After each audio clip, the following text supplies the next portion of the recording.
ഉൾപ്പെടെ പലരും നിരന്നു നിന്ന് കടലിൽ നിന്ന് മീനെ പെറുക്കി പെറുക്കി ബോട്ടിലേക്ക് ഇടുന്നത് നിങ്ങൾ കണ്ടിട്ടുണ്ടാവും. ഇതെങ്ങനെയെന്ന് നിങ്ങൾ ചിന്തിച്ചിട്ടുണ്ടാവും.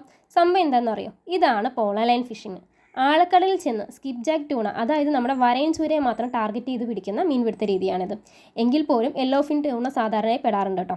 അപ്പം ഇതിനു വേണ്ടി ഉപയോഗിക്കുന്നത് റോഡിന് പകരം പോളാണ്, അതായത് മുളങ്കമ്പ്. നമ്മുടെ റോഡ് പോലെ തന്നെയാണ് ഇതിൻ്റെ ഷേപ്പെങ്കിലും ഇതിന് ഗൈഡുകൾ ഉണ്ടാവില്ല. അപ്പോൾ ഇന്ന് മാർക്കറ്റിൽ മുളങ്കമ്പിന് പകരം ഒരുപാട് തരം ഫൈബർ പോളുകൾ അവൈലബിൾ ആണ് കേട്ടോ.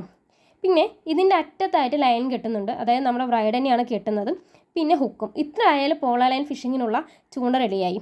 പക്ഷേങ്കിൽ ഇതിൽ കെട്ടുന്ന ഹുക്കിൻ്റെ പ്രത്യേകത എന്തെന്നാൽ ഈ ഹുക്കിന് ബാർബുകൾ ഉണ്ടാവില്ല.